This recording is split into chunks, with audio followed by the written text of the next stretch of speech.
Subclavian artery is so called because it lies just beneath the clavicle and hence the name subclavian artery. Subclavian artery को subclavian क्यों कहते हैं? Because it lies beneath the clavicle and hence called the subclavian artery. Or this is the main blood supply to the upper limb as well as it will supply to the thoracic wall, head, neck and brain.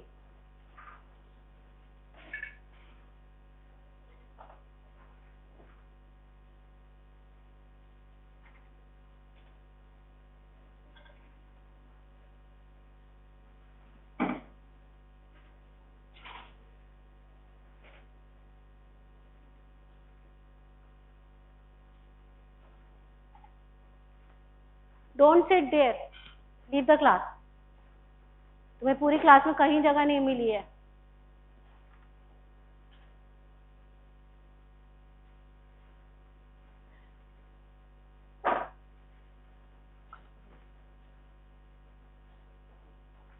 क्या है?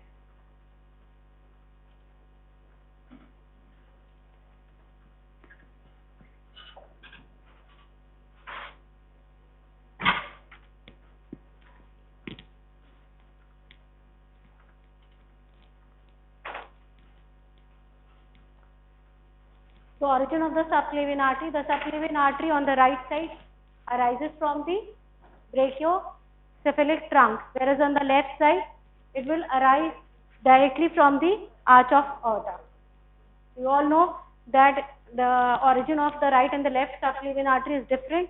The right arises from the brachiocephalic trunk, whereas on the left side it arises from the arch of aorta. So on the right side, as it arises from the brachiocephalic trunk, that is at the root of the neck behind the right sternoclavicular joint. ठीक है? कहाँ arise करता है? Behind the right sternoclavicular joint at the root of the neck. Whereas on the left side, first it has a thoracic course because it arises directly from the arch of aorta, and then it ascends upwards in the superior mediastinum to reach behind the left sternoclavicular joint, and from there the course will be similar on both the right as well as on the left side. ठीक है? Right side में thoracic कोई course नहीं है क्योंकि directly कहाँ arise कर रहा है? ब्रेकियोसेफेलिक ट्रंक से अराइज कर रहा है. ये किसके पीछे है? Behind the right sternoclavicular joint. Close the gate. Excuse me. Whereas on the left side, as it arises directly from the arch of aorta in the thorax, so that's why first it runs in the superior mediastinum, then comes behind the left sternoclavicular joint, है ना?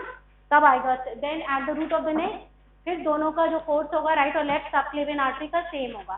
तो right subclavian artery arise from the brachiocephalic trunk at the root of the neck behind the right sternoclavicular joint. Whereas left subclavian artery arises directly from the arch of aorta in the thorax and then ascend in the superior mediastinum to reach the behind the left sternoclavicular joint.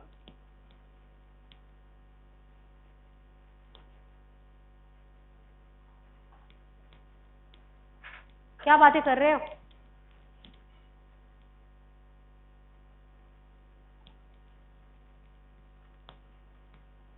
So this is the right and this is the left subclavian artery. The subclavian artery then from it will pass a curved course with the convexity upward which extends from the sternoclavicular joint to the outer border of the first rib, and after that it will continue as an axillary artery जो कि आपने upper limb में भी पढ़ा है ना? So at the outer border of the first rib, this subclavian artery continue as a axillary artery. तो दोनों कोर्स क्या हुआ? यहाँ राइट साइड में डायरेक्टली स्टर्नोक्लेविकुलर जॉइंट के पीछे अराइज कर रही थी.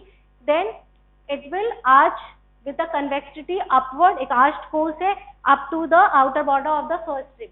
Where is on left side, first it runs in the superior mediastinum, then it goes behind the left sternoclavicular joint, then it has a arched course with the convexity upward up to the outer border of the first rib, where on both sides it will get continuous as a corresponding axillary artery.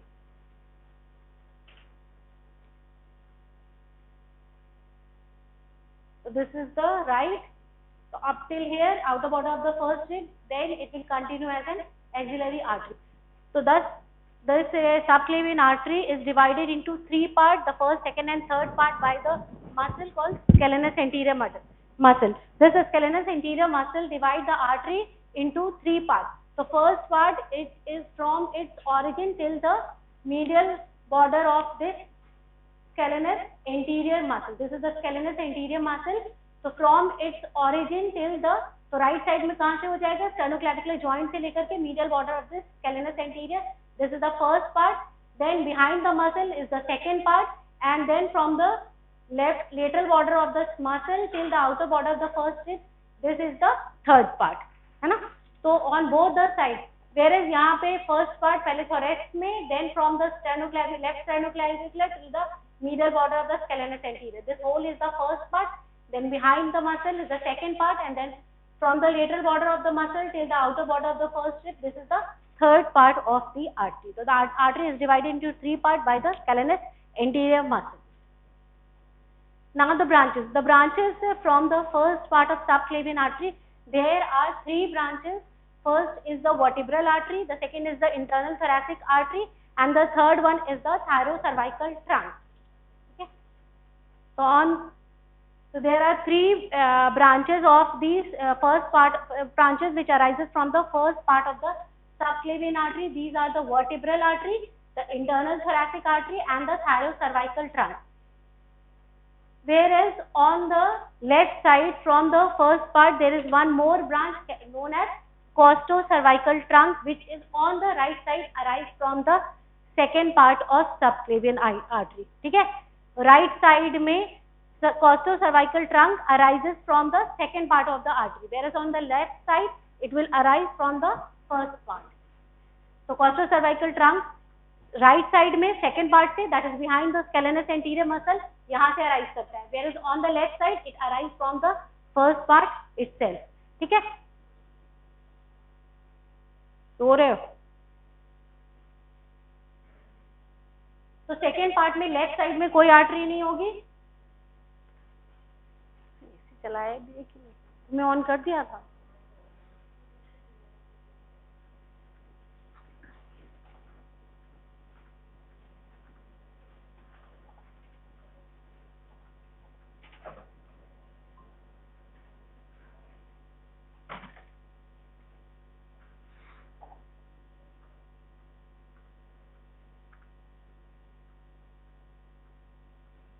So the first part on either side has three branches: the vertebral artery, the internal thoracic, and the thyrocervical trunk. Whereas on left side there is no branch from the second part because it arises itself from the first part. That is the costocervical trunk. और right side में costocervical trunk second part से आएगा. Whereas from the third part there is one artery known as dorsal scapular artery. But it is an occasional artery which may be replaced by the one of the branch of thyrocervical trunk, जो कि आपने posterior triangle में transverse cervical artery की deep branch होगी. In the posterior triangle आपने देखा होगा ना transverse cervical artery, which is a branch of thyrocervical trunk. अभी आगे बताऊंगी. Thyrocervical trunk की तीन branch है, उसमें से एक होती है transverse cervical artery, which will get counted in the posterior triangle. This transverse cervical artery is divided into two parts, a superficial and a deep part. So at many times this deep part of transverse cervical artery it replaces the dorsal scapular artery. ठीक है? dorsal scapular artery third part से नहीं होती है, उसकी जगह वही होती है continuation में, that is the deep branch of transverse cervical artery which is from the thyrocervical trunk. So this thyrocervical trunk gives three branches. One is called the inferior thyroid artery, जो कि आपने thyroid gland के relation में देखा होगा. One is called the transverse cervical artery, जो कि posterior triangle में run कर रहा है, and उसके भी नीचे एक और artery होती है, that is known as suprascapular artery. ठीक है? So this thyrocervical trunk gives three branches. The first one is the suprascapular artery. Just above it, this is transverse cervical artery, जो कि posterior triangle का content है. And the third one is the inferior thyroid artery, जो कि आपने thyroid gland के base के relation में देखा होगा. So these are the three branches of thyrocervical trunk. तो ये जो transverse cervical है, when it runs in the posterior triangle, it gets divided into two parts. One is called the superficial cervical branch and one is called the deep cervical branch. तो जो deep वाली होती है ना, वही 90% chance में dorsal scapular artery को replace कर देती है. So that है कहा जाता है कि third part से it is an occasional branch. It may be there, it may not be there. ठीक है, तो these are all the branches and now we will discuss all the branches one by one. The vertebral artery, it arises from the first part of the subclavian artery. ठीक है, it will ascend in the neck through the first part from its origin till the foramen transversarium of the sixth cervical vertebrae. It doesn't pass through the foramen transversarium of the seventh cervical vertebrae. उससे नहीं पास करती है. कहाँ से कहाँ पास करती है? Six से लेकर के फर्स्ट तक पास करती है. तो it will ascend in the neck through the foramen transversarium of the upper six cervical vertebrae. Then it passes medially over the posterior arch of first cervical vertebrae, that is atlas, and then it will enter the foramen magnum to enter into the cranial cavity, where at the lower border of the pons the two sides of the vertebral artery join to form the basilar artery. ठीक है, तो आपने देखा कि first part of the cervical subclavian artery के upper part से arise कर रही है. It will first part in run in the neck, reaches up to the foramen transversarium of the six. ठीक है ना, मैं गेट बंद कर देती हूँ. The one who comes at the last, आपको इतना मैनेज होना चाहिए कि you should close the gate. बार बार बोलना पड़ता मुझे, डोर क्लोज करो, कितनी जरूरी है.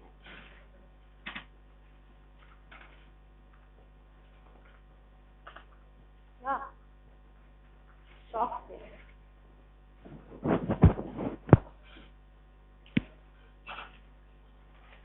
so this is the first branch, that is the vertebral artery from it. और किसी को जाना है तो जाओ, बट प्लीज बैठे हो तो हंगामा मत करो.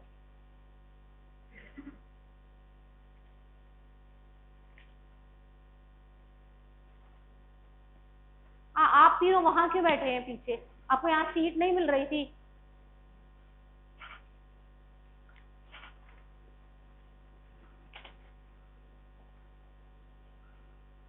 So this is the first part of subclavian artery. This vertebral artery arises from its superior aspect.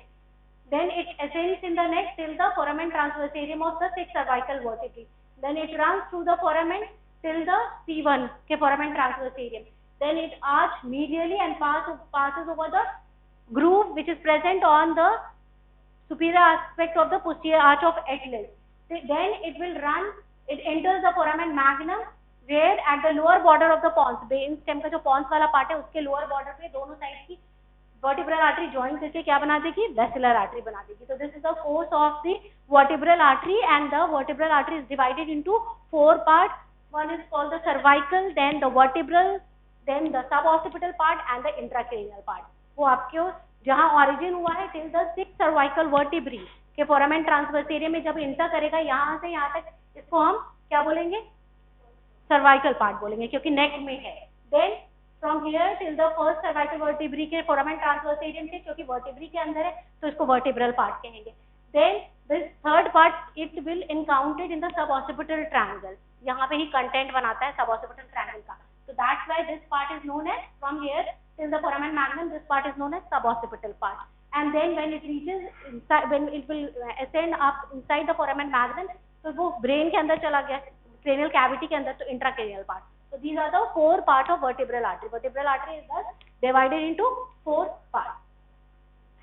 तो जो branches देती है, it will give branches only in the cervical region. ठीक है, नेक वाले रीजन में दे रही है, और वर्टिब्रल यहाँ पे सर्वाइकल जो भी ब्रांचेस होगी तो वो सारी क्या होगी? Sorry, that is the spinal branches. Spinal branches are 5 to 6 in number, which will supply the upper 5 or 6 segment of spinal cord.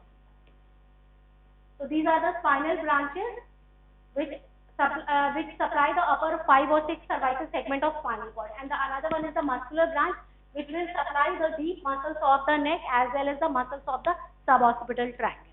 ठीक है, तो these are called the cervical branch. So cervical branch दो तरह की होगी, एक spinal branch है and the another one is the muscular branch. Muscular branch यहाँ deep muscles जितनी भी है उनको सप्लाई करती है, और suboccipital triangle की muscles जो भी है उनको सप्लाई करती है. और जो spinal branch है वो through intervertebral foramen spinal cord के जितने भी अपर 5 और 6 सेगमेंट्स है उनको जाकर के सप्लाई करेगी. तो these are the cervical branch of vertebral artery. Now अब जो बाकी branches है, these branches arises within from the fourth part of the vertebral artery, that is through the intracranial जो fourth है, intracranial part जो है cervical vertebral artery का वहां से. तो इसमें से कौन कौन सी आर्टरी होती है? एक तो meningeal branch. Meningeal branch supply the जो मेनिंजियल कवरिंग है ब्रेन की उसको सप्लाई करेगी. Then it will give the anterior spinal artery and the posterior spinal artery. These arteries supply the spinal cord. Then the posterior inferior cerebellar artery, it will supply the cerebellum, and the medullary branch, it will supply the medulla. So these are all the branches of the vertebral artery from its fourth part, that is the intracranial. इसीलिए इसको क्या बोला गया है, cranial branches कहा गया है. ठीक है, तो इसके नाम से पता चल रहा है मेनिंजियल, मेनिंजियल को सप्लाई करेगी. This anterior and posterior spinal artery. तो this is the anterior spinal artery. वैसे ही पीछे में स्पाइनल कॉर्ड के पोस्टीरियर स्पाइनल आर्टरी उसके ग्रुप में रहना चाहिए. तो both these supply the spinal cord. Posterior inferior cerebral artery supplies the cerebellum and the medullary branches supplies the medulla. So these are all the branches. तो इसमें आपको इस इमेज में दिख भी रहा है. This is the posterior inferior cerebral artery. This is the anterior spinal artery. इसके posterior aspect में there are two posterior spinal arteries which will also supply the spinal cord. Now there is a clinical condition known as subclavian syndrome. Subclavian syndrome क्या होता है कि अगर किसी भी thrombus आपको पता है ना, जैसे क्लॉट हो गया ब्लड से, तो थ्रोम्बस अगर सबक्लेवियन आर्टरी को ब्लॉक करता है before the origin of the vertebral artery. Vertebral artery के सबक्लेवियन आर्टरी के फर्स्ट पार्ट से क्या निकल रही है, ऊपर की तरफ वर्टिब्रल आर्टरी निकल रही है. तो उसके ओरिजिन से पहले, proximal to the origin of the vertebral artery, if the subclavian artery gets block due to a thrombus, तो क्या होगा, आपके लिम्फ पहले ही ब्लॉक हो गया, तो लिम्फ में भी ब्लड नहीं जा रहा है और वर्टिब्रल आर्टरी, तो अपोजिट साइड की जो वर्टिब्रल आर्टरी होगी वो ब्लड लेकर के जा रही है ब्रेन में, है ना. तो वो वहां तो लेकर के जाएगी और कुछ ब्लड रिवर्स फोर्स में वापस रन करेगा अपोजिट साइड में. आप इस इमेज में देखो,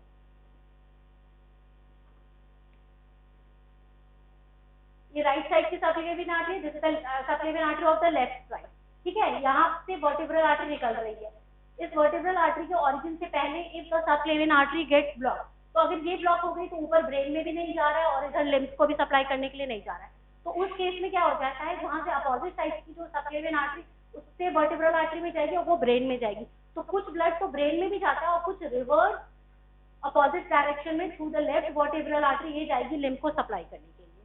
ठीक है, तो इससे क्या हो जाएगा, थोड़ा सा ब्लड ब्रेन में जो सप्लाई करना चाहिए जिस अमाउंट में, उस अमाउंट में नहीं सप्लाई कर पाएगा. वहां से थोड़ा सा ब्लड क्या करता है, स्टील कर लेता है, चुरा लेता है vertebral artery to supply the lymph. तो इसकी वजह से क्या होता है, ब्रेन में इस्केमिक सिंड्रोम देखने के लिए मिलते हैं, इस्केमिक फीचर्स मिलते हैं. तो that is called the subclavian steel syndrome. तो उसने थोड़ा सा ब्लड उसे चुरा लिया क्योंकि उसको लिम्फ को सप्लाई करना था. तो blood from its opposite side it will go to supply the brain as well as it will pass to the opposite side vertebral artery and from here it will supply to the left subclavian artery to supply the lymph. तो इस condition को हम क्या बोलते हैं, subclavian steel syndrome. क्योंकि कुछ blood जो ब्रेन को सप्लाई करना था पूरा वो वहां ना सप्लाई हो, उसे स्टील कर लिया, उसे चुरा करके लिम्फ को सप्लाई कर दिया अपोजिट साइड से. तो that's why this syndrome is known as. तो इस सिंड्रोम में क्या फीचर मिलता है, ब्रेन में इस्केमिक सिंड्रोम के सारी ब्लड सप्लाई कम हो जाएगा तो इस्केमिक फीचर्स मिलेंगे ब्रेन में. तो that is called the subclavian steel syndrome.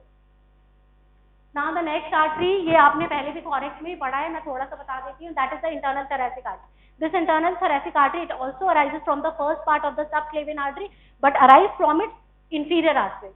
Vertebral artery ऊपर से arise कर रही थी और ये कहाँ से arise कर रही है, नीचे से arise कर रही है. Then it will descend into the thorax behind the first costal cartilage and in front of the pleura. और vertically ये sternum के lateral side 1.25 centimeter laterally descend करेगी up to the 6 intercostal space में. ठीक है, in the 6 intercostal space this internal thoracic artery divided into its two terminal branch. One is known as musculophrenic artery and one is known as superior epigastric artery. आपने पढ़ा है ना. दो 6 intercostal diagram में देखो, तो first part of subclavian artery से निकल रही है, कहाँ निकल रही है, लोअर एस्पेक्ट से, इंफीरियर एस्पेक्ट से निकल रही है. ठीक है, फर्स्ट इंटरकॉस्टल कार्टिलेज के पीछे से रन करेगी और प्लूरा के ऊपर. ठीक है, and it will lateral border जो होगा स्टर्नम का उससे 1.25 सेंटीमीटर लेटरली रन करेगी up to the 6 intercostal space और वहां पे जाकर के ये दो पार्ट में डिवाइड हो जाएगी. One is known as superior epigastric artery and one is known as musculophrenic artery. तो इसकी ब्रांचेस क्या क्या होती हैं, पहले भी पढ़ा है आपने. एक तो स्टर्नल ब्रांचेस है, ठीक है, उसके अलावा पेरिकार्डियोफ्रेनिक ब्रांचेस है, इंटीरियर इंटरकॉस्टल ब्रांचेस है और दो टर्मिनल ब्रांचेस तो है. तो these are all the branches. Sternal branches, pericardiophrenic, mediastinal branches देता है, superior epigastric and musculophrenic artery. तो these are all the branches of the internal thoracic artery जो कि आपने thoracic.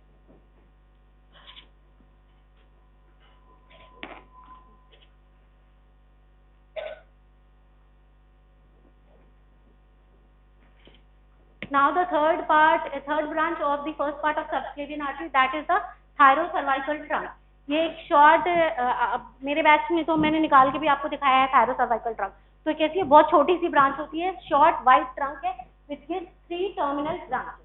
ठीक है, it is a short wide trunk which gives 3 terminal branches. These 3 terminal branches are the inferior thyroid artery, transverse cervical artery and the suprascapular artery. अभी भी मैंने आपको diagram में दिखाया था. It gives 3 branches.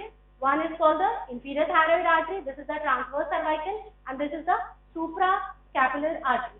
Suprascapular आपने पहले भी पढ़ा है. The suprascapular artery, it will participate in the anastomosis around the scapula. ठीक है, जो ट्रांसवर्स सर्वाइकल आर्टरी है, मैंने आपको बताया कि ये कहाँ जाती है, पुस्टियर ट्रायंगल में जाती है और वहाँ पे 2 ब्रांच में डिवाइड हो जाती है, superficial and deep cervical branches. ठीक है, वहाँ की जो भी मसल्स होंगे उनको सप्लाई करती है. और जो इंफीरियर थायराइड है वो इंफीरियर थायराइड ग्लैंड को और पाराथायराइड ग्लैंड को सप्लाई करती है. उसके अलावा जो भी फेरेंजियल इसोफेजियल ब्रांचेस भी देती है, तो वो जितने भी आसपास के स्ट्रक्चर्स हैं उन सबको सप्लाई करेगी. तो these are the 3 branch which arise from the thyrocervical trunk. So these are the 3. This is the inferior thyroid, transverse cervical and suprascapular. Inferior thyroid भी पढ़ोगे ना तो उसकी बहुत सारी ब्रांच है. First is called the ascending cervical branch. One is called the internal laryngeal branch. One is called the esophageal branch, pharyngeal branch. तो उतना डिटेल में तो आपको याद रखने की जरूरत नहीं, बस ये याद रख लो कि थायराइड ग्लैंड को और पैराथायराइड ग्लैंड को सप्लाई करती है और जो आसपास की जितनी भी स्ट्रक्चर है, फैरिंग्स है, इसोफेगस है, उनको भी छोटी छोटी ब्रांचेस देती है.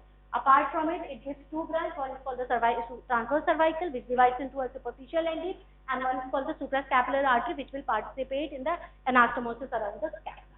So this is all about the thyrocervical trunk.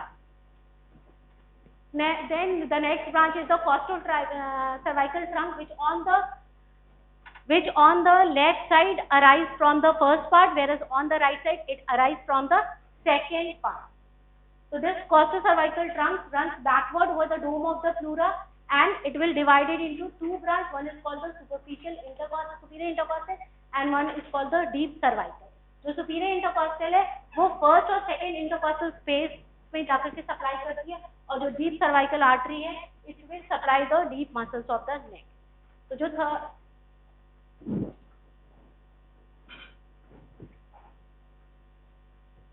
क्या बातें कर रहे हो?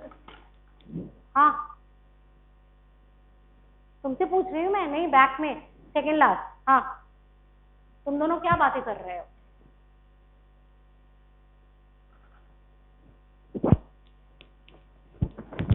प्लीज अगर आया करो तो चुपचाप बैठा करो और नहीं आया otherwise please don't come.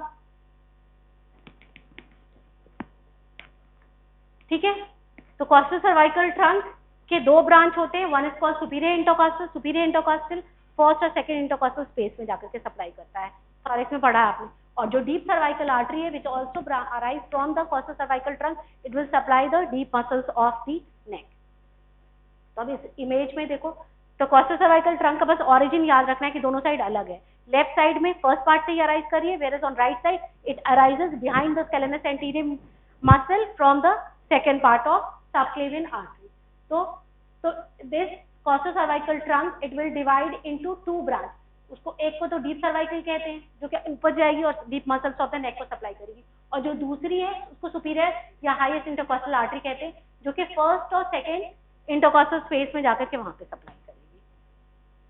Now the last artery that is the dorsoscapular artery which arises from its third part, जिसको मैंने बोला कि ओकेजनल है and it may replace the transverse cervical artery and this artery also participates for the scapular anastomosis. अगर present है तो ये भी क्या करेगी, स्कैपुलर के anastomosis पे पार्टिसिपेट करेगी.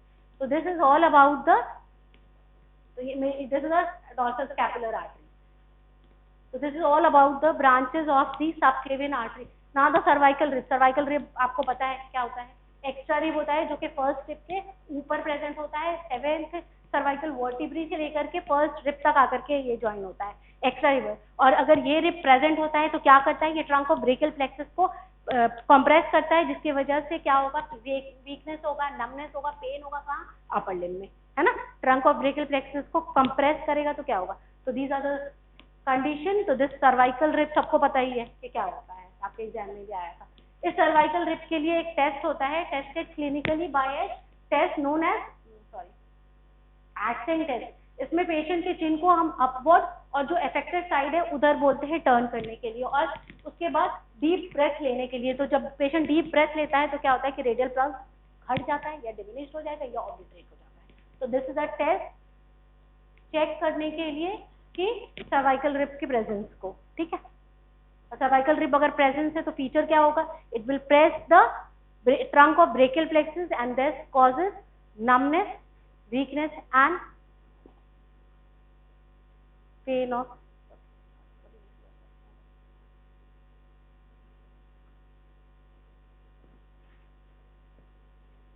एनेरिज्म। क्या होता है, किसी भी आर्टरी के वॉल में अगर स्वेलिंग हो जाए तो उस कंडीशन को हम क्या बोलते हैं, excessive localised swelling in the wall of the artery is known as aneurysm. तो जो सबक्लेवियन आर्टरी का जो एनेरिज्म होता है ज्यादातर कहाँ मिलता है, third part of the artery में देखने के लिए मिलता है। और ये यहाँ पे भी अगर होगा तो क्या होगा, सेम होगा जो सबक्लेवियन के इसका सर्वाइकल रिब्स में फीचर्स है, that is it will compress the trunk of brachial plexus and causes the numbness, weakness and pain in the upper limb. So this is called the aneurysm of subclavian artery, which is usually seen in the third part of subclavian artery. ये dysphagia lusoria, it is a congenital anomaly. इसमें क्या होता है कि जो right side की subclavian artery होती है वो ब्रेकियोसेफेलिक ट्रंक से ना निकल करके, जब आपको पढ़ाया भी गया होगा शायद, अब ये हो गया ना, ब्लड वेसल्स सारे तो पढ़ा दिया आपको, कार्डियोवैस्कुलर पढ़ा दिया गया है, हार्ट का डेवलपमेंट हो गया ना, तो वेसल्स भी हो गया तो पढ़ाया गया होगा आपको। तो डिस्फेजिया लुसेरिया में क्या होता है कि जो सबक्लेवियन आर्टरी होती है वो राइट साइड में ना अराइज करके, राइट साइड की कहाँ से अराइज करती है, डिसेंडिंग thoracic aorta से डेवलप करती है। It is a congenital anomaly in which the right subclavian artery arises from the descending thoracic aorta। अब डिसेंडिंग thoracic aorta से है उसको बट बेसिकली सप्लाई तो करना है राइट लिम्ब को, तो वो it has to go to the right side. तो ये कहाँ जाती है, इसोफेगस के पीछे से होकर के जाती है। So that's why it will compress the esophagus and lead to dysphagia lusoria। इसमें क्या होता है, डिफिकल्टी इन swallowing होता है, ठीक है। तो ये आपको इमेज में दिख रहा है, ये right subclavian artery descending thoracic aorta से on the left side arise कर रही है। Left subclavian artery left common carotid और ब्रेकियल से, और ये left common carotid directly from arch of aorta निकलती है, right subclavian descending thoracic aorta से निकलती है और बाद में घूम करके राइट साइड में जाती है बिहाइंड द इसोफेगस। तो ये जब मूव करती है तो it will compress the oesophagus and result in difficulty in swallowing. तो इस कंडीशन को क्या बोलते हैं, dysphagia lusoria. Now the second artery, that is the internal carotid artery. It is one of the terminal branch of common carotid artery. सबने पढ़ा है किस लेवल पे internal carotid artery common carotid artery divide करती है, हाँ, upper border of lamina और thyroid cartilage के लेवल पे कॉमन कैरोटिड आर्टरी डिवाइड करती है एक्सटर्नल एंड इंटरनल कैरोटिड, इसके दो टर्मिनल ब्रांचेस में। तो one of the two terminal branch of common carotid artery, और ये प्रिंसिपल सप्लाई कहाँ की है, ब्रेन और आई को सप्लाई करती है, दिस इंटरनल कैरोटिड आर्टरी। तो दिस इंटरनल कैरोटिड आर्टरी कहाँ अराइज की, it arise from the upper border of lamina of thyroid cartilage opposite C3-C4 vertebrae के, देन इट असेंड्स अपवर्ड, कहाँ इंटर कर जाएगी, कैरोटिड कैनाल में, पढ़ा है आपने बेसिक नॉर्मा बेसालिस में, उस कैरोटिड कैनाल में एंटर करेगी और वापस ब्रेन में कहाँ से निकलेगी, through the upper part of the foramen lacerum. Lacerum में थ्रू आउट कोर्स नहीं होता है क्योंकि पहले कैरोटिड कैनाल में, और वो कैरोटिड कैनाल कहाँ ओपन करेगी, upper part of the foramen lacerum में, and then it will run forward through the cavernous sinus, है ना, पढ़ा ना। जो सेला टर्शिका है उसके साइड में दोनों साइड ग्रूव्ड है, वो किसके लिए, इंटरनल कैरोटिड आर्टरी के लिए। Then it will run there and then it will at the anterior part जहाँ पे ऑप्टिक कैनाल है, वहाँ पे क्या होगा, वो it will run deep to the cerebrum at, वहाँ पे रिलेशन जो होगा ना, वो एक चीज पढ़ोगे, anterior perforated substance of the brain. There the internal carotid artery divides into its two terminal branch, one is known as anterior cerebral artery and one is called middle cerebral artery, ठीक है। तो this is the whole course of internal carotid artery। upper border of lamina of thyroid cartilage के पास common carotid divide हुई, external internal, ठीक है। internal को हम मानते हैं कि direct continuation है, ठीक है ना, वहाँ पे एक dilatation भी है, you all know that is the carotid sinus, जिसको हम baroreceptor मानते हैं, pressure receptor, ठीक है। then it runs upward, है ना, अपवर्ड रन करेगी till the carotid canal which is present at the base, enter the carotid canal, और जब ब्रेन में वो निकलेगी, इंट्राक्रेनियल कैविटी में एंटर करे, वापस आपको दिखेगी तो वो किसके थ्रू निकलेगी, upper part of the foramen lacerum, then it will run forward in the cavernous sinus का जो ग्रूव है उसमें, ठीक है, फिर वो लेटरली मूव की और then it will run upward just below the anterior perforated substance where it will divide into two branches. One is known as anterior cerebral and one is known as middle cerebral artery. So this is the whole course of internal carotid artery. यहाँ से arise की, ये next में reason था, फिर ये carotid canal में inter किया, फोरामेन लेसेरम से निकली, फिर यहाँ पे टॉर्टुअसली रन की थ्रू द कवर्नस जो ग्रूव है कवर्नस साइनस के लिए वहाँ, and then it will pass deep to the anterior perforated substance where it will divide it into two branches, middle cerebral and anterior cerebral artery. So this is all course of internal carotid artery.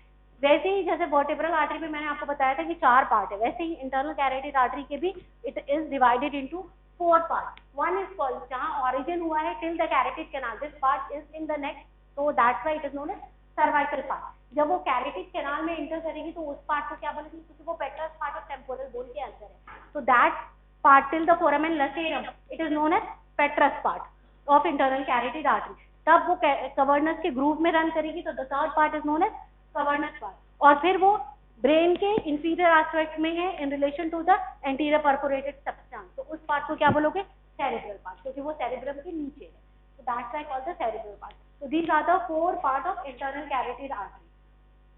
So from here till here carotid canal तक ये first part है. Carotid canal के अंदर पेट्रस part है ना, क्योंकि ये carotid canal कहाँ है, पेट्रस पार्ट ऑफ टेम्पोरल बोन में. फिर ये जो कवर्नस साइनस में रन करी उसके ग्रूव में, तो this is the cavernous part. जब ब्रेन के inferior aspect in relation to the inferior perforated substance, that is the fourth part, that is the cerebral part. So these are the 4 part of internal carotid artery. इसमें भी आपको दिख रहा है. तो from here till here this is the first part which is known as cervical part. This is the second part known as petrous part. From here till जब cavernous sinus में है तो थर्ड पार्ट जिसको cavernous part कहते हैं, और जब brain के इंटीरियर एस्पेक्ट में आएगी तो fourth part that is called the cerebral part, जो कि यहाँ 2 पार्ट में डिवाइड हो गई, middle cerebral artery and anterior cerebral artery. तो जो नेक्स्ट वाला रीजन है इंटरनल कैरोटिड आर्टरी का, पहले भी आपको कितनी बार बताया गया है कि इंटरनल कैरोटिड आर्टरी नेक में कोई भी ब्रांच नहीं देता है. तो the first part of internal carotid artery doesn't have any branch, ठीक है, क्योंकि वो पूरा पार्ट कहाँ है, नेक में है. तो जो नेक में कोई भी ब्रांच नहीं देता है, तो ब्रांचेस आपका second part, third part and fourth part से है. तो फर्स्ट द पेट्रस पार्ट, जो पेट्रस पार्ट है वो सेकंड पार्ट है. It will give 2 branch, one is known as caroticotympanic and the another one is known as artery to pterygoid canal, जिसको pterygoid branch कहते हैं, ठीक है. तो सर्वाइकल पार्ट आपको कोर्स तो समझ में आ ही गया. सर्वाइकल ब्रांच कोई ये नहीं देती है. पेट्रस पार्ट वाली जो है वो petrous part of temporal bone में, और यहाँ पे 2 ब्रांच दे रही है, one is known as caroticotympanic branch and the another one is pterygoid branch. जो कैरोटिडो टिम्पैनिक ब्रांच है वो मिडिल ईयर में एंटर करके एनास्टोमोस करती है anterior and posterior tympanic artery से, और जो आर्टरी टू टेरेगॉइड कैनाल है वो टेरेगॉइड कैनाल में एंटर करके एनास्टोमोस करती है ग्रेटर पैलेटाइन आर्टरी से. तो these are the 2 branch, caroticotympanic and the pterygoid. ये टेरेगॉइड कैनाल में एंटर कर गई और ये मिडिल ईयर में एंटर कर जाएगी. So these are the 2 branch from the pterygoid branch. That is the second part of. Then the third which जो के run करेगी in relation with the cavernous sinus. तो उसको third part कहेंगे. This third part also gives 2 branch. एक तो cavernous branch देती है और उसके अलावा एक superior inferior hypophyseal branch देती है. कितनी branch the? It also gives 2 branch. One is called the cavernous and the another one is known as superior and inferior. जो cavernous branch है वो क्या करती है, ट्राइजेमाइनल गैंग्लिया को सप्लाई करती है, और जो सुपीरियर इंफीरियर हाइपोफिजियल वो नाम से ही पता चल रहा है किसको सप्लाई करेगी, पिट्यूटरी ग्लैंड को सप्लाई करेगी. तो ये आपको दिख रहा है, sorry, superior inferior hypophyseal gland, क्योंकि वो कहाँ है, सेला, आप कवर्नस साइनस साइड में है तो वहां से ब्रांच है, बीच में सेला टर्शिका. सेला टर्शिका में क्या लाई करता है, पिट्यूटरी ग्लैंड लाई करता है. तो एक तो सुपीरियर और इंफीरियर वो पिट्यूटरी ग्लैंड को सप्लाई करेगी, और उसके जस्ट पीछे मिडल जो आपका पेट्रस पार्ट ऑफ टेम्पोरल बोन है वहीं पे तो आपको वो है फोसा है जिसमें आप ट्राइजेमाइनल गैंग्लिया रहता है. मिकल्स केव पढ़ा है ना, मिकल्स केव कहाँ है, वहीं पे तो है ग्रुप. तो वो जो ब्रांच देती है वो कवर्नस ब्रांच जो देती है वो क्या करती है, ट्राइजेमाइनल, नहीं देखा है मिकल्स केव, तो मिकल्स केव क्या करती है, कवर्नस ब्रांच जो मिकल्स केव में ट्राइजेमाइनल गैंग्लिया है उसको सप्लाई करती है. Now the last part, that is the cerebral artery. This cerebral artery gets 5 branch. ये 5 ब्रांच थी जिसमें 2 टर्मिनल तो मैंने आपको पहले बता दिया। अब ये एंटीरियर और मिडिल सेरेब्रल आर्टरी और बाकी जो ब्रांचेस है वो सारी आपको डिटेल में जब ब्रेन का सर्कल ऑफ विलिस पढ़ाया जाएगा तब डील किया जाएगा। सर्कल ऑफ विलिस आपको जब ब्रेन होगा तब बताया जाएगा। So in the cerebral part, which is the fourth part of internal carotid artery है, it gives 5 branches. एक तो क्या कहते हैं ऑप्थेल्मिक आर्टरी, जो कि ऑप्टिक कैनाल से इंटर करके मैंने क्या बताया ब्रेन के साथ साथ आई को भी सप्लाई करती है, तो वो तो वहां चली जाएगी आई को सप्लाई करने के लिए, that is the ophthalmic artery. उसके अलावा एंटीरियर कोराइडल, पोस्टीरियर कम्युनिकेटिंग, ये सारी एंटीरियर सेरेब्रल और middle cerebral, these all 5 branch participate in the formation of circle of Willis में पार्टिसिपेट करेगी, तो वो आपको वहां पे इसके बारे में बताया जाएगा। तो बाकी 4 तो सर्कल ऑफ विलिस को बनाने में हो गई, और ये वाली जो है वो आपको आई को सप्लाई करने के लिए ऑप्थेल्मिक आर्टरी चाहिए। तो these are all the branches of the internal carotid artery.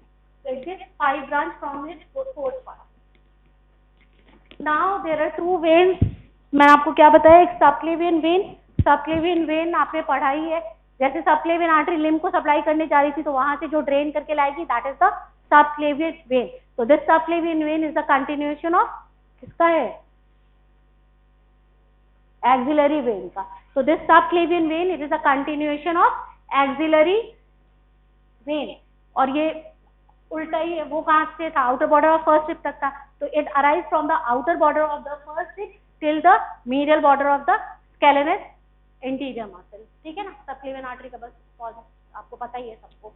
ठीक है, so it is a continuation of axillary vein which extends from the outer border of the first rib to the medial border of the scalenus anterior muscle.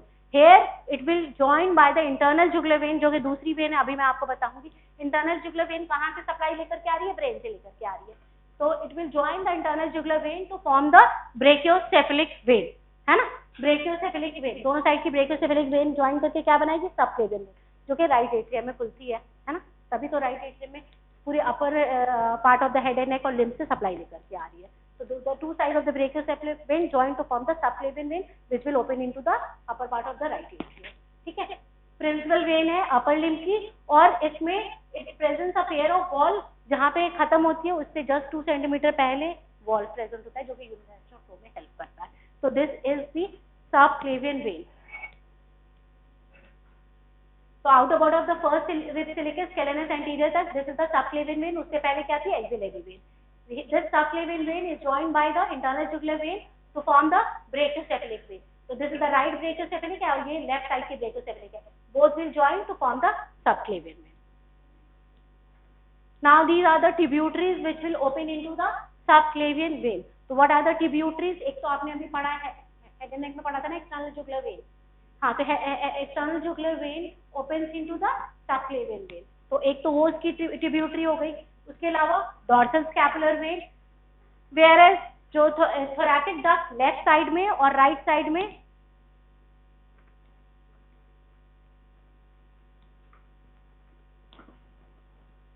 What do you think about yourself? हाँ, I am talking to you.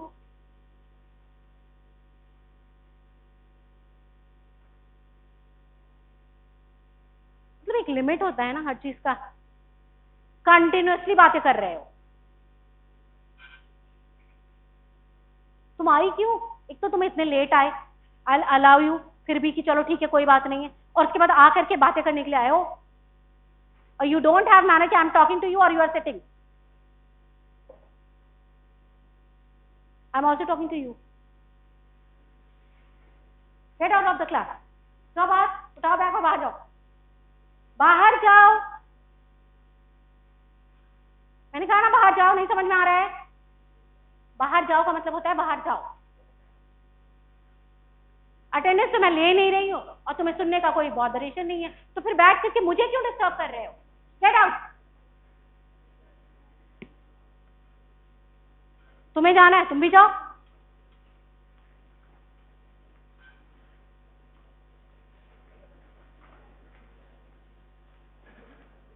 Close the door, बंद करके जाना पड़ता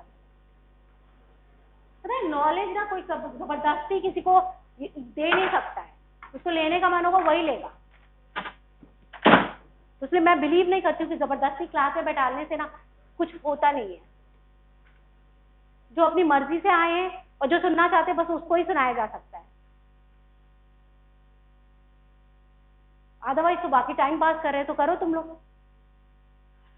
और hamper सिर्फ क्या होता है, तुम क्या करते हो, आधा घंटा 10 मिनट मुझे या किसी भी टीचर को इरिटेट कर लेते हो। मुझे क्या, हर टीचर का यही कंप्लेन है कि तुम्हें जबरदस्ती बैठालना पड़ता है क्लास में।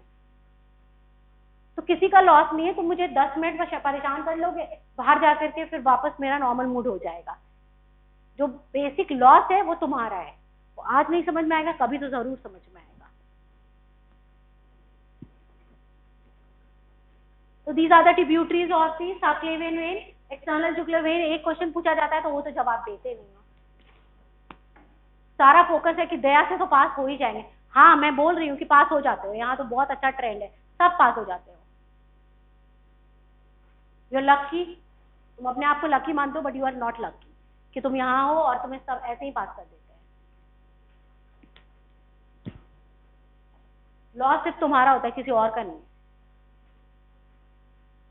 Keep quiet.